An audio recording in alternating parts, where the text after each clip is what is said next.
আজকে আমরা দেখছি কি করে কাঁঠালটা ছাড়াতে হয়, বুঝলেন? কাঁঠালটাকে ক্লিন করে তারপরে এর সবজি হয়। তো দেখুন কাঁঠাল থেকে দুধ বার হয়েছে, তার মানে এটা একটা ফ্রেশ কাঁঠাল। এভাবে আপনি কাঁঠালটাকে চিনতে পারবেন। আপনি কোনো একটা কাগজ বা পলিথিনের নিচে এটা করবেন, কেন অনেক আঠা বার হয়। তারপরে হচ্ছে সরষের তেল কাছে রাখবেন। তো দেখুন আগে মা কাটলো, এখন সরষের তেল নিয়ে নিয়ে কাটবে, কেন মায়ের হাতে দেখতে পাচ্ছেন আঠাটা লেগে আছে। তো এই আঠাটা লাগলে তো আপনি আর কাজ করতে পারবেন না।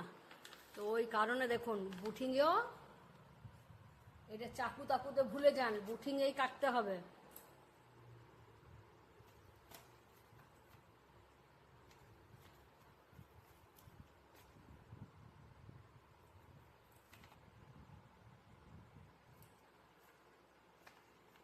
খুব সাবধানে বন্ধুরা, তেলও আছে, গমও আছে, মানে আঠাটা একটু সাবধানেই করবেন। দেখুন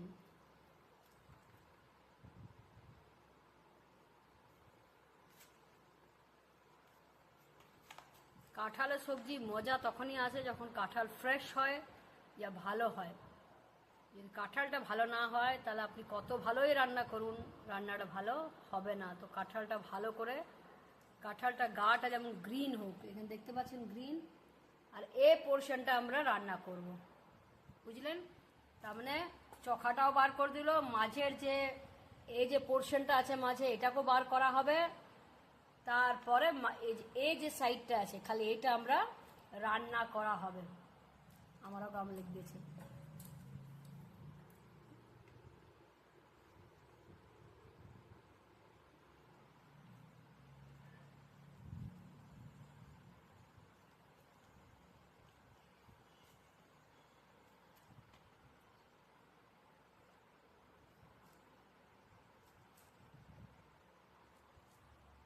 একটা বাটিতে আলাদা করে এই পোর্শনগুলো রাখা হবে, আর এইগুলারই কাঁঠালের সবজি হবে।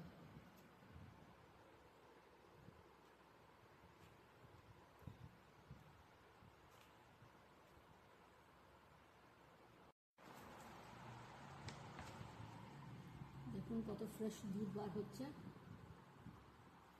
মানে কাঁঠালটা নিশ্চয়ই ভালো হবে। কাঁঠালের রেসিপি আমাদের চ্যানেলে আছে, চাইলে ডিসক্রিপশনেও দেখতে পারেন। আর স্পেশাল ভেজ কাঁঠাল বানাতে পারেন। লোকে বলে পেঁয়াজ ছাড়া ভালো হয় না, নন ভেজ না দিলে ভালো হয়।